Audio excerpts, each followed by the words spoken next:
Pernahkah kamu membayangkan punya segalanya di usia muda? Karir cemerlang, penghasilan fantastis, hidup yang sepertinya sempurna. Itulah hidupku dulu. Namaku Bima, dan ini adalah kisahku. Sebuah perjalanan dari puncak kesuksesan hingga ke jurang kehancuran terdalam. Semua karena satu hal. Judi online. Aku ingin berbagi cerita ini bukan untuk mencari simpati, tapi sebagai pengingat, sebagai pelajaran berharga yang aku harap tidak akan pernah kalian alami. Dulu, aku adalah contoh nyata dari anak muda yang sukses. Lulus kuliah dengan predikat cum laude, aku langsung diterima bekerja di sebuah perusahaan teknologi ternama. Gajiku saat itu jauh di atas rata-rata teman sebayaku. Aku bisa membeli apapun yang kuinginkan. Mobil sport, apartemen mewah di pusat kota, liburan ke luar negeri. Hidup terasa begitu mudah dan menyenangkan. Aku merasa tak terkalahkan. Seolah-olah apapun yang kusentuh akan berubah menjadi emas. Aku bangga dengan pencapaianku dan jujur saja, sedikit arogan. Awal mula petaka itu datang dari sebuah iklan pop-up yang muncul saat aku sedang iseng browsing. Menang mudah jutaan rupiah hanya dalam sekejap. Terdengar klise, kan? Tapi entah kenapa, saat itu rasa penasaranku lebih besar dari akal sehatku. Dengan penghasilan yang begitu besar, aku berpikir, coba-coba saja, 100-200 ribu tidak akan ada artinya. Malam itu, dengan modal iseng, aku menang 500 ribu rupiah. Rasanya lewobiah, bukan karena jumlahnya, tapi karena sensasi menang dengan begitu mudah. Kemenangan kecil itu menjadi candu. Aku mulai bermain lagi keesokan harinya dan lagi taruhanku perlahan-lahan meningkat. Dari ratusan ribu menjadi jutaan, lalu puluhan juta sekali pasang. Logikaku saat itu sederhana. Semakin besar taruhan, semakin besar kemenangan. Dan pada awalnya, sepertinya logikaku benar. Aku sering menang. Bahkan pernah dalam semalam aku berhasil meraup uang setara dengan gajiku sebulan. Perasaan itu, adrenalin saat menunggu hasil, euforia saat menang, membuatku melupakan segalanya. Aku merasa seperti seorang jenius, seorang master strategi yang bisa menaklukkan sistem. Pekerjaan di kantor mulai terasa membosankan. Rapat-rapat penting terasa seperti gangguan dari pekerjaan utamaku. Judi online, prestasiku di kantor mulai menurun drastis. Teguran dari atasan yang dulu memujiku setinggi langit, kini hanya kuanggap angin lalu. Untuk apa aku bekerja keras demi gaji bulanan? Jika dalam semalam aku bisa mendapatkan lebih banyak, begitu pikirku. Aku mulai sering bolos, mengambil cuti sakit, hanya untuk bisa fokus berjudi seharian penuh di apartemenku. Teman-teman dan keluarga mulai menyadari perubahanku. Aku menjadi lebih tertutup, gampang marah, dan selalu sibuk dengan ponselku. Undangan kompel-kampel sering kutolak. Mereka khawatir, mereka mencoba menasihati. Tapi telingaku seakan tertutup rapat. Aku menganggap mereka iri, tidak mengerti investasi cerdas yang sedang kulakukan. Aku menjauh dari orang-orang yang peduli padaku. Dan semakin tenggelam dalam dunia maya yang penuh ilusi. Lalu, roda nasib pun berputar. Kemenangan yang dulu sering kudapat, kini berganti menjadi kekalahan beruntun.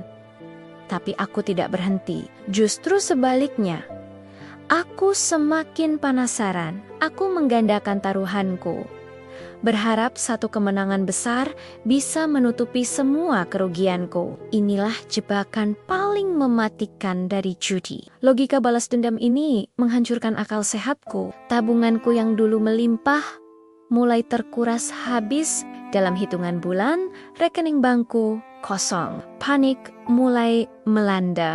Aku tidak bisa menerima kenyataan bahwa aku, si Bima yang sukses, kini tidak punya uang. Aku mulai menjual barang-barang berhargaku. Jam tangan mewah, koleksi gadget, bahkan mobil sport kesayanganku, semua ludes untuk dijadikan modal berjudi. Aku berbohong pada orang tuaku, meminjam uang dengan alasan untuk investasi bisnis. Aku meminjam dari teman-teman, dari rentenir online dengan bunga yang mencekik leher. Setiap sen yang kudapat, bukan untuk makan atau membayar tagihan, tapi langsung kuhabiskan di meja judi virtual, dengan harapan sial-sial untuk membalikkan keadaan. Titik terendahku datang saat aku dipecat dari pekerjaan. Prestasiku yang hancur lebur tidak bisa ditolerir lagi. Di hari yang sama, aku diusir dari apartemenku karena menunggak sewa berbulan-bulan. Aku kehilangan segalanya dalam waktu singkat. Pekerjaan, harta, teman, dan yang paling parah, kepercayaan dari orang-orang yang kusayangi. Aku menjadi gelandangan, tidur dari satu tempat ke tempat lain, terkadang di emperan toko atau masjid. Aku yang dulu wangi dan nicis, kini kotor dan tak terurus. Setiap hari aku dihantui rasa lapar, malu, dan penyesalan yang tak tertahankan. Hutang menumpuk. Teleponku tak henti-hentinya berdering oleh teror para penagih utang. Aku hidup dalam ketakutan. Aku merasa putus asa, merasa hidupku sudah berakhir. Saat itulah, di titik terendah dalam hidupku, aku teringat pada keluargaku. Dengan sisa keberanian yang kumiliki, aku menelepon ibuku. Aku menangis sejadi-jadinya, menceritakan semua kebodohanku. Aku pikir mereka akan marah akan memokiku, tapi yang kudengar dari seberang telepon hanyalah isak tangis ibu dan suara ayah yang berkata, "Pulanglah nak, apapun yang terjadi, kamu tetap anak kami." Momen itu adalah titik balikku. Aku pulang ke rumah, disambut dengan pelukan hangat yang sudah lama kurindukan. Tentu, mereka kecewa. Tapi cinta mereka lebih besar dari kekecewaan itu. Dengan dukungan penuh dari keluarga, aku memulai proses pemulihanku. Langkah pertama dan tersulit adalah mengakui bahwa aku punya masalah, bahwa aku kecanduan. Aku mencari bantuan profesional. Aku bergabung dengan kelompok dukungan untuk pecandu judi. Berbicara dengan orang-orang yang mengalami hal serupa membuatku sadar bahwa aku tidak sendirian. Prosesnya tidak mudah. Ada kalanya hasrat untuk berjudi datang lagi dengan sangat kuat. Ada malam-malam di mana aku tidak bisa tidur, dihantui oleh penyesalan dan jumlah utang yang harus kubayar. Tapi aku tidak menyerah. Aku mulai bekerja serabutan, apa saja yang halal, dari menjadi kurir pengantar barang hingga membantu di warung tetangga. Setiap rupiah yang kudapat, kutabung untuk mencicil yuting-yutangku satu persatu. Prosesnya lambat, tapi setiap utang yang lunas terasa seperti beban berat yang terangkat dari pundakku. Perlahan tapi pasti, hidupku mulai tertata kembali. Aku belajar untuk menghargai hal-hal kecil.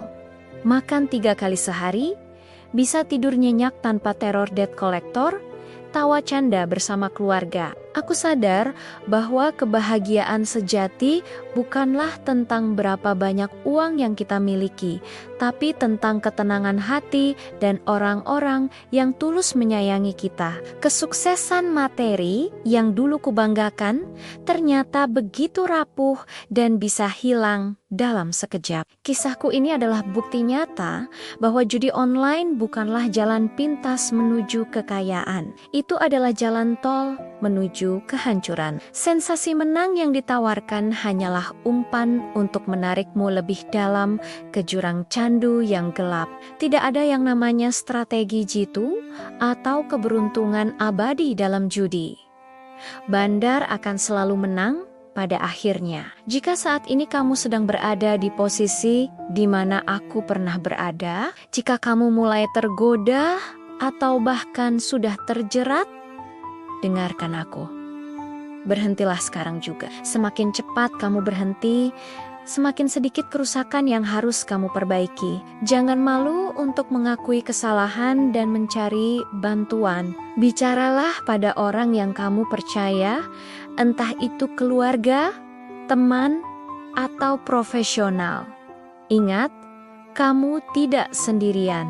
Ada harapan untuk bangkit kembali. Bagi kalian yang belum pernah menyentuhnya, jangan pernah coba-coba. Rasa penasaran sekecil apapun bisa menjadi awal dari bencana besar. Belajarlah dari kesalahanku. Jangan korbankan masa depanmu, hubunganmu dengan orang-orang terkasih, dan ketenangan hidupmu hanya untuk sensasi sesaat yang palsu. Aku sekarang masih dalam proses membangun kembali hidupku dari nol. Jalan masih panjang, tapi aku bersyukur atas kesempatan kedua ini.